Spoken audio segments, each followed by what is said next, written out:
두 랩돈을 연복에 넣는 모습을 바라보고 계신 우리 주님의 이 시선이요, 굉장히 감동을 받았습니다.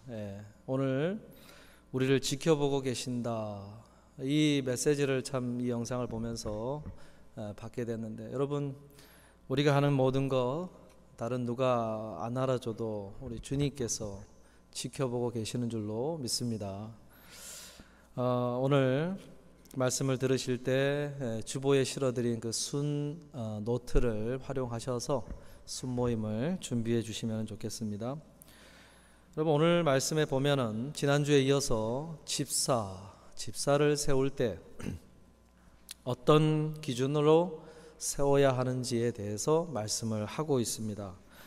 집사라는 말은요, 어떤 뜻을 갖고 있냐면 헬라어가 디아코노스라는 단어가 쓰였는데 먼지 가운데 일하는 자를 말합니다. 먼지 속에서, 먼지 구덩이 속에서 일하는 사람, 그 사람이 집사예요. 집사라는 말이 어드 가운데라고 하는 디아라는 말과 그 다음에 먼지를 뜻하는 코노스라는 말이 합성이 돼가지고 쓰인 단어입니다. 먼지 가운데 먼지를 뒤집어 쓰고 일하는 사람, 누굴까요? 하인 내지는 노예인 사람, 종인 사람, 그 당시에 그런 일을 하는 사람을 집사라고 부르는데, 교회에 사람을 세우는데 그 말을 갖다 붙였어요. 그 뉘앙스가 어떤 의미인지 아시겠지요? 집사는 어떤 고귀하고 화려한 그런 어떤 모습을 가진 직분을 말하는 게 아닙니다. 원래 태생 자체가 가서 먼지를 뒤집어 쓰며 일하는 사람들이 집사라는 거예요. 이 말은요, 구약시대에 어디와 연결이 되냐면은 귀를 뚫은 종과 연관이 됩니다. 귀를 뚫은 종. 구약시대요, 가나안 땅에 각 지파대로, 가족대로 땅을 다 분배를 해줬어요. 다 땅 가진 사람들이에요. 그러니 종이 없지요. 그런데 피치 못할 이유로 이제 종이 되는 사람들이 시간이 지나면서 나오게 됩니다. 그런 것을 염두에 두고 율법이 종에 대해서 어떻게 해야 될지에 대해서 기록을 해 놓고 있어요. 대체로 종이 되는 사람들의 경우를 보면은 빚을 지고 못 갚았을 때, 돈을 빌렸는데 그 사람에게 갚을 능력이 안 될 때 내가 그 일을 해주면서 빚을 갚으리라 하면서 종이 되는 경우들이 있고요. 다른 경우는 먹고 살기가 너무 힘들어져서 그래도 좀 잘 사는 집에 가면 먹을 거 하고 잘 곳을 줄 수 있으니까 우리 가족들 데리고 내가 일을 할 테니까 좀 우리 가족을 받아달라 해가지고 종이 되는 경우들이 있어요. 그런데요, 율법이 그렇게 여러 가지 이유로 종이 됐다 할지라도 신명기 15장과 출애굽기 21장의 율법에 따라서 6년까지만 일을 하고 7년째는 무조건 자동적으로 자유민이 되도록 해라, 이렇게 율법이 명시를 합니다. 안식일 정신이지요. 6일째까지 일하고 7일째 쉬는 것처럼 그렇게 하라는 거예요. 그런데 자유민이 무조건 될 수 있는 7회가 돼서 7년째가 돼서 그냥 나가면 되는데, 그때 종으로 계속 남겠다고 자발적으로 나오는 사람들이 있게 됩니다. 그럴 때는 그 사람을 데리고 재판장에게로 가라. 그래서 그 재판장이 정말로 자율적으로 스스로 원하는 일이냐 확인하게 돼 있어요. 의사를. 그렇다, 그게 확인이 되면은 문이나 문설주에 서게 하고 송곳으로 귀를 뚫습니다. 그래서 귀를 뚫은 종으로 평생을 거기서 살아가는 거예요. 여러분, 왜 그렇게 하겠습니까? 주인이 너무 좋으니까, 그 삶이 너무 좋으니까 그렇게 하는 거예요. 여러분, 마찬가지로 예수님은요, 이 귀를 뚫은 종처럼 제자들을 부르실 때 부르심에 자발적으로 스스로 따라 나선 사람들을 제자로 삼았지, 언제라도 돌아가겠다 한 사람들은 그냥 보냈어요. 그 말인즉슨 12사도가요, 자기가 원하기만 하면 그 3년 반 동안 따라다닌 삶을 멈춰설 수가 있었어요. 근데 그 12사도들이 그 걸음을 멈추지 않고 자발적으로 자율적으로 따라간 거죠. 마찬가지로요. 오늘도 마찬가지입니다. 오늘도 그리스도의 몸된 교회에 속하여서 어떤 일을 할 때요, 억지로 하는 것 절대로 주님이 원하지 않습니다. 주인 되신 주님이 원하시는 그 모습은 우리가 은혜를 깨닫고 우리가 자원해서 스스로 그 걸음을 걷는 그 사람의 모습을 기뻐하신다는 거예요. 왜 그렇겠습니까? 다른 이유가 아니라 주인이 너무 좋아서, 그 이유 때문에 선한 목자 되신 주님과 함께 걸어가면서 그분의 짐을 나누어 지고 걸어가는 삶이 더 가치 있고 좋아서 남아있는 사람들을 그렇게 걸어가는 걸 기뻐하시는 거지, 다른 이유를 가지고 걸어가다가 스탑하고 하는, 억지로 뭐 하다가 하기 싫다고 하고 이런 거 정말 주님이 기뻐하지 않는 거예요. 요한복음 6장에 보면요, 오병이어 사건이 소개가 되는데요, 그때 떡에 대한 말씀을 하시면서요, 거기에 메시지를 담으시는데 어떤 메시지를 담으시냐면, 자신이 눈에 보이는 이 떡 때문에 사람들이 날 쫓아오는데 사실은 내가 하늘에서 내려온 찬 생명의 떡이다 하시면서, 오늘 우리가 성찬 나눌 때 이해하는 것처럼 십자가 위에서 죽으심으로 우리에게 주시는 살과 피에 대한 말씀을 하세요. 그 메시지를 전하니까 그걸 듣고 따르던 제자들, 12사도 외에도 제자들이라고 불리는 핵심 되는 사람들이 있었습니다. 그들이 그걸 듣고는 걸림이 된다 그랬어요. 걸림이 된다 그래. 장애물이 되었다 그래. 그러면서 나를 따르는데 너에게 이것이 장애물이 되느냐 이렇게 물어보시는 장면이 나오죠. 결국 그들은 떠나버립니다. 그때 예수님께서 제자들에게, 12제자들에게 물어봤어요. 요한복음 6장 67절에 예수께서 12제자에게 이르시되 너희도 가려느냐 그랬어요. 너희도 가려느냐. 여러분, 제자들은요, 너희도 원하면 가라 하시는 말씀을 계속 들었습니다. 자발적으로 멈춰설 수 있는 기회가 상당히 많았어요. 언제라도 그럴 수 있었어요. 그럴 때 베드로가 뭐라고 대답합니까? 시몬 베드로가 대답하되 주여 영생의 말씀이 주께 있사오니 우리가 누구에게로 가오리까? 이게 거기에 있던 제자들의 고백이었습니다. 여러분, 주님을 따라다니는 길에는요, 장애물들이 참 많습니다. 걸림이 될 만한 일들이 참 많다는 거예요. 그때마다 주님이 우리에게 물으시겠죠. 너희도 가려느냐. 여러분, 지난 한 해 돌아보시면 얼마나 장애물이 많았습니까? 한번 돌아보니까 지난 한 해 2월, 3월 달 거치면서 참 어려움이 있었고, 여름 다가오면서 6월, 7월 상당히 어려웠지요. 모든 면에서 어려웠습니다. 모든 면에서 어려웠죠. 그럴 때 스탑해야 될 사역들이 많이 생기게 되고, 올해 이제 1월달 지나가는데 스멀스멀 지난 한 해와 같은 그 어려움들이 막 전조가 곳곳에서 보이는 것 같아요. 그래서 올해도 세운 계획 속에 스탑해야 될 계획들이 생길 수도 있겠구나 하는 생각을 해봅니다. 우리에게 걸림이 될 만한 일들, 장애물이 될 만한 일들이 많이 생길 거예요. 2023년도에도. 그럴 때마다 주님이 물으시겠죠. 너희도 가려느냐. 여러분, 우리에게요, 이 질문이 올 때마다 걸림을 마주하고 장애물을 만나서 그 질문이 우리에게 오는 것 같은 느낌이 들 때 여러분은 어떤 대답을 하시겠습니까? 어떤 대답? 베드로처럼, 다른 제자들처럼 주여 영생의 말씀이 주께 있사오니 우리가 누구에게로 가오리까? 깃뚫은 종처럼 가지 않겠다. 그리고 평생 주를 따르겠다. 이렇게 고백하실 수 있는 우리 모두가 되시기를 주님의 이름으로 축복합니다. 집사의 자격으로요, 그런 고백을 가지고 걸어가는 사람들 중에 이제 집사를 세우게 되는데, 지난주에 이어서 오늘 한 2가지 정도, 3가지 정도를 나누고자 하는데요. 첫째가, 집사의 자격으로 첫째가 깨끗한 양심을 가진 자여야 된다, 이렇게 했습니다. 깨끗한 양심. 여러분, 양심이라는 것을 말하면서 깨끗하지 못한 상태가 있어 하는 것을 이야기하는 거죠.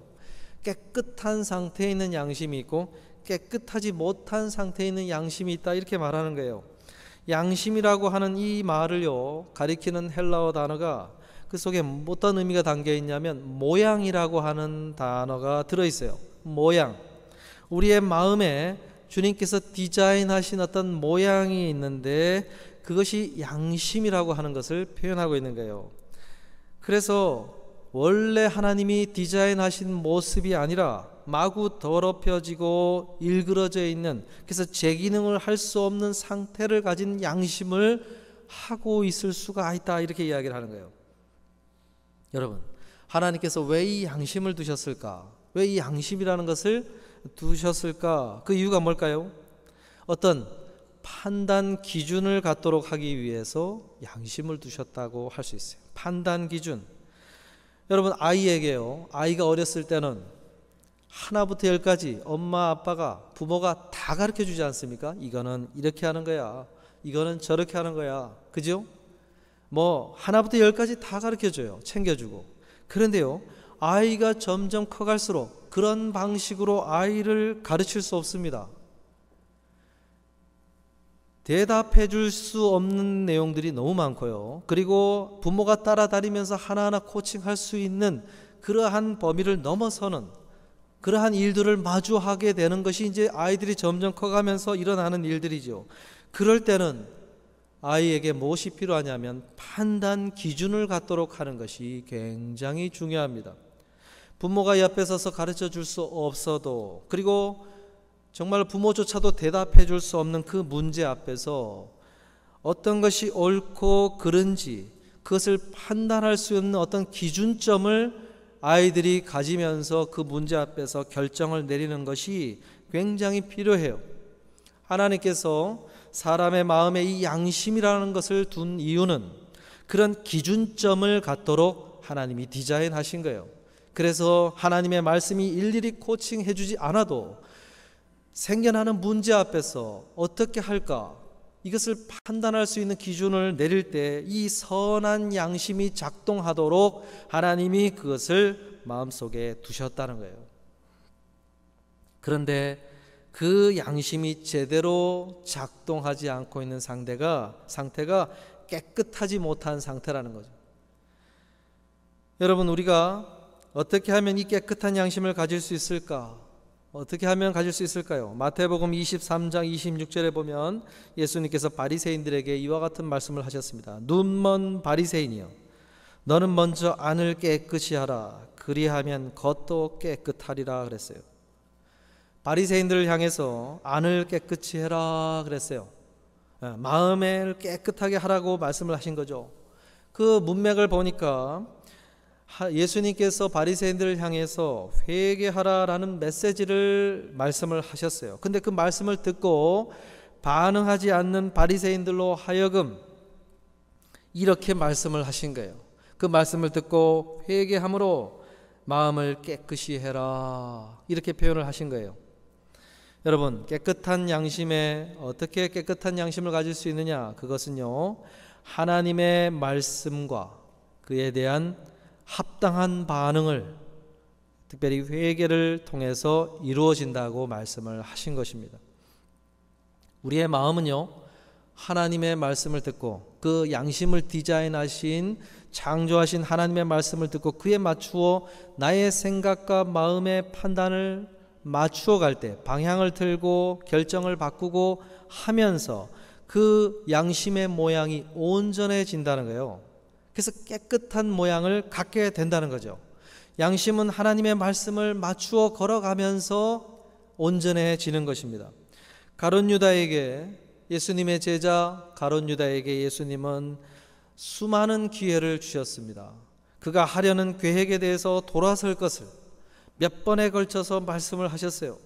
그럴 때마다 가룟 유다가 보인 반응은 진지하게 그것을 듣기보다는 그 자리를 박차고 나간다든지, 그 이야기를 듣지 않고 외면해 버린다든지, 합당한 반응에 반응을 보이지 않았어요. 그래서 그는 온전한 양심이 작동하지 않는 채로 주님을 따라다니다가 나중에 결국 불행한 결과를 맞이하게 된 것입니다. 여러분, 우리가 교회 일꾼을 세울 때요, 이 마음이 깨끗해진 상태를 가진 사람을 세워야 된다 그랬습니다. 그리고요, 이 깨끗한 양심을 언급하시면서 또 언급한 것이 믿음의 비밀을 가진 자여야 된다 그랬죠. 무슨 이야기입니까? 하나님께서는 우리에게 믿음을 갖도록 하시면서 우리의 양심도 동시에 회복시키기를 원하신다는 거예요. 여러분, 그리스도인에게는요, 이런 선한 양심이 작동을 해야 되는 것입니다. 일반 사람이 볼 때도 도덕의 기준이 일반 사람보다 높든지 최소한 그 이상이어야 된다는 거예요. 그래서 그 선한 양심이 우리가 하나님 앞에 반응할 수 있도록 작동하고, 또한 믿음이 작동을 해서 동시에 우리가 주님 앞에서 온전한 걸음을 걸어가도록 하신다는 거예요. 사랑하는 성도 여러분, 이 새해 2023년도에는요 이 깨끗한 양심을 가지시기를 바라고 그것을 가꾸어 가실 수 있기를 주님의 이름으로 축복합니다. 둘째가요, 믿음의 비밀을 가진 자여야 된다 그랬습니다. 9절에 믿음의 비밀을 가진 자라야 할지니 라고 말씀을 했어요. 여러분, 믿음의 비밀이라는 것이 무엇일까요? 다른 말씀에서는요, 이 믿음의 비밀을 천국의 비밀, 하나님 나라의 비밀이라고 표현을 합니다. 마태복음 13장 11절에 보니까 대답하여 이르시되 천국의 비밀을 아는 것이 너에게는 허락되었으나 그들에게는 아니 되었나니 말씀을 해요. 오늘 본문 9절에서는 비밀을 가졌다라고 이야기를 했는데 마태복음 13장 11절에서는 비밀을 가졌다가 아니라 알고 있다라고 이야기를 해요. 그래서 종합을 하면 그런 거죠. 하나님 나라에 대해서 알고 있고 믿음을 가진 자, 그런 사람을 세워야 된다 그랬어요. 왜 이 믿음의 비밀을 가진 자를 교회 일꾼으로 세워야 될까요? 그 이유는요, 그가 교회 일을 할 때에 그 일을 할 수 있는 원동력이 외부에서 주어지는 사람 말고 안에서 우리 마음속에서 공급받을 수 있는 사람을 세워야 되기 때문에 그래요. 무슨 이야기입니까? 교회 일을 하면요, 교회에서 어떤 연말이 되면은 시상식을 하지 않습니까? 다 할 수는 없어도 그래도 상을 잘 해오신 것에 대해서 칭찬을 하고 격려를 하고 상을 주잖아요. 그런데 그 상이라는 게 참 보잘것없지요. 가치로 따지면은 일반 사회에서 경품으로 준비하는 선물을 보십시오. 금액 자체가 다르지 않습니까? 그런 것을 비교해 본다면요, 외부에서 어떤 그런 것을 의지해서 교회 일을 해가려고 하는 사람은 외부의 사람의 칭찬이 오지 않고 합당한 어떤 보상이 주어지지 않으면 그 일을 그만둡니다. 못합니다. 그런데 믿음의 비밀을 가진 사람은 어떤 사람이냐? 아주 보잘것없는 가치 없는 작은 선물을 줬는데 그 선물을 통해서 이 사람은 뭘 바라보냐면은 하나님 나라에서 주어질 칭찬과 하나님의 어떤 축복, 은혜, 이런 것을 바라봄으로 누구보다도 더 큰 격려와 은혜를 마음에 용기를 갖고 동력을 얻기 때문에 그 누가 칭찬을 안 해줘도 자기 스스로 그 내면에서 끊임없이 공급되는 그 힘을 의지해서 교회 일을 해나갈 수 있는 사람이기 때문에 그런 사람을 세워야 된다는 거예요. 그렇지 않습니까? 여러분, 교회 일 해가다 보면은 돌아오는 거는 잘해봐야 그냥 아무런 칭찬도 없고 못할 때만 그냥 지적이 들어와요. 그런 일이 얼마나 많습니까? 그 하다 보면 내가 왜 몸 시간 쓰고 돈 쓰고 정성 들여서 일을 하나, 그런 생각이 막 불쑥불쑥 들어와요. 그럴 때 믿음의 비밀을 가진 사람은요, 그런 게 없어도 말 그대로 이름 없이, 우리가 부름받아 나선 이 몸 찬양을 불렀잖아요. 이름 없이 빛 없이, 이름 없이 빛 없는데 아무도 칭찬해 준 사람이 없는데 혼자 흥얼거리면서 그 일을 하고 있어요. 왜 그럴까요? 믿음의 비밀을 가진 내면에서 그런 원동력이 공급이 되기 때문에 그 일을 하는 거예요. 그런 사람을 세워라, 그렇게 이야기를 합니다. 여러분, 2023년도에요. 저도 그렇고 교회에 많은 분들이 같이 일할 때마다 칭찬해주고 일할 때마다 참 이렇게 반응해주면 참 좋은데 연약하고 부족해서 다 돌아보지 못할 때가 많아요. 그럴 때마다요, 마음이 불편함을 갖지 마시고 이런 하나님이 아시겠지. 아까 영상에서 그랬지 않습니까?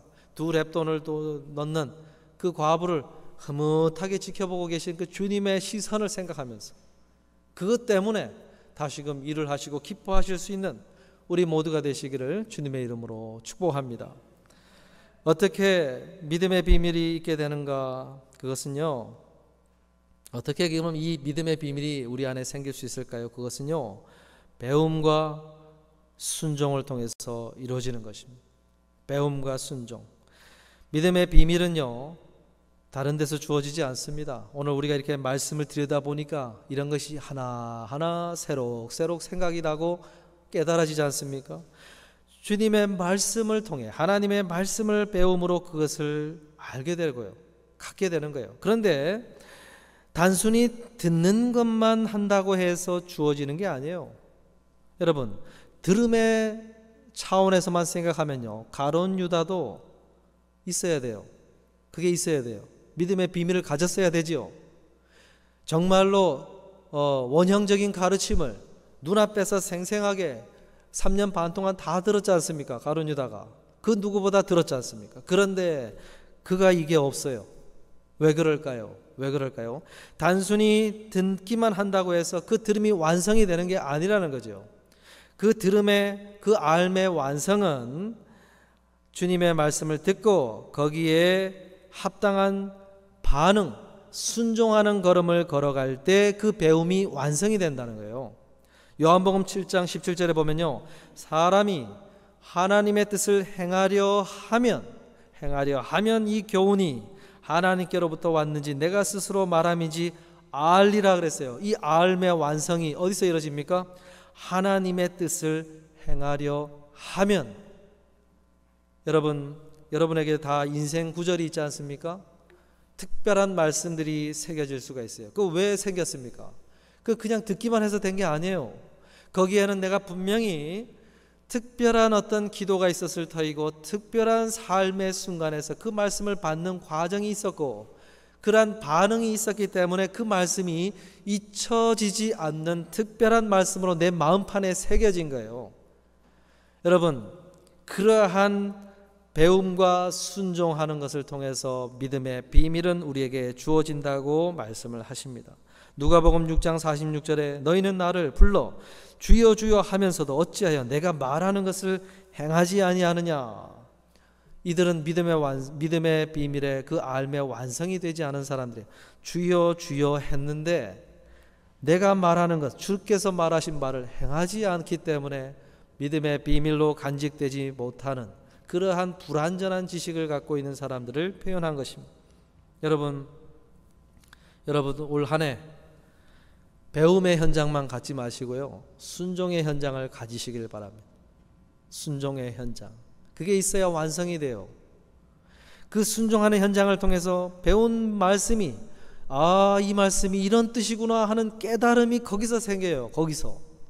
그래서 오늘 주보에 섬김의 현장들을 또 좀 몇 가지 소개를 했습니다. 여러분 이 현장을 보시면서 내가 올해 한번 이런 순종을 한번 해볼까 하는 그런 마음이 드시면은 그런 섬김을 하셔서요, 그 속에서 주의 말씀을 더 깊이 깨달아 믿음의 비밀을 가지시는 우리 모두가 되시기를 주님의 이름으로 축복합니다.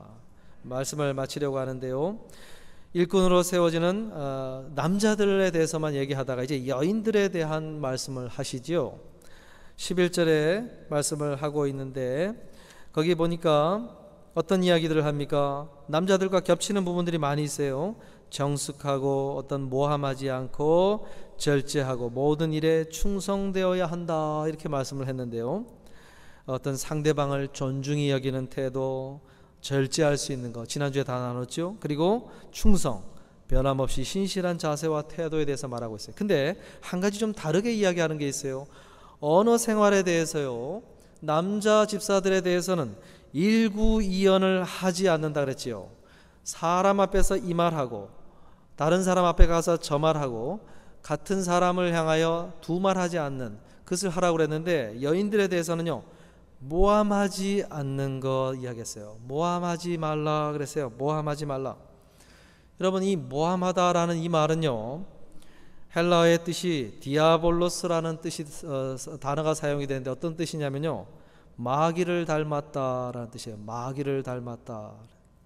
아주 충격적인 단어 아닙니까? 모함하다. 한마디로 무슨 뜻입니까? 마귀의 영향을 받아 내놓는 말이 모함하는 말이에요.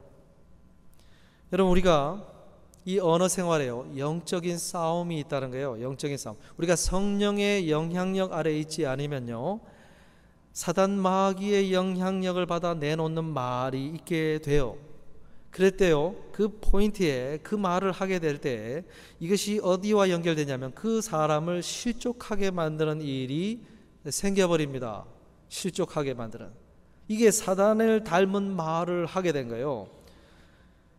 마태복음 18장 6절 7절에 보면요 누구든지 나를 믿는 이 작은 자 중 하나를 실족하게 하면 차라리 연자 맷돌이 그 목에 달려서 깊은 바다에 빠뜨려지는 것이 나으니라. 실족하게 하는 일들이 있으므로 말미암아 세상에 화가 있도다. 실족하게 하는 일이 없을 수는 없으나 실족하게 하는 그 사람에게는 화가 있도다 그랬어요. 여러분, 언어 생활 참 조심하셔야 됩니다. 언어 생활. 이 말이요 아주 독을 먹은 말이 나올 수가 있어요. 그 상황일 때 탁, 이 말은 하면 안 되지, 이 작동이 돼야 돼요. 작동이 성령 안에서. 내가 어떤 말을 하고 있느냐, 두 가지입니다. 그 모습을 보고 주님이 흐뭇하게 웃고 계실 수가 있고, 또 하나는 사단이 보고 웃고 있을 수가 있어요. 이게 모함하는 말을 하지 않는 자를 세워라 그랬어요. 여러분, 2023년도에 언어 생활 잘 갖고 가시길 바라요. 특일 때, 결정적일 때. 에덴 동산에 하와가요 일들을 하고 다 지나다가 그 동산 중앙에 있는 나무를 거니는 타이밍에 선악을 알게 하는 나무의 열매가 보이는 그 지점에 있을 때 아주 결정적일 때 나타나지 않습니까? 오늘 우리의 언어 생활에 그런 타이밍을 노리다가 그 일을 하게 합니다. 여러분, 모함하는 말 절대로 하지 않으실 수 있기를 바랍니다. 언젠가 제가 설문조사 결과를 소개해드린 적이 있지요. 새로운 분들이 교회를 정착할 교회를 정할 때 가장 우선순위 두는 기준이 뭐냐? 예배가 은혜로운가 였어요. 예배가 은혜로운가. 근데 그렇게 정착을 해가지고 다니다가 교회를 떠날 때 떠나는 사람들에게 물어봤다는 거 아니에요? 왜 떠나느냐? 그 이유가 뭐였어요? 성도들의 말과 행함 속에 무례한 태도 때문에 떠난다 그랬어요. 오늘 우리가 어떤 모습을 보이는가 굉장히 중요한 거죠. 사랑하는 성도 여러분, 남자들은 일구이연을 하지 않는, 두말하지 않는 거예요. 그 사람 앞에서 한 말 그대로 했으면 싫은 소리든 좋은 소리든 딴 사람 가서 다르게 얘기하지 않는 거, 그거 지켜야 되고요. 여자분들은 뭡니까? 모함하지 않는 거.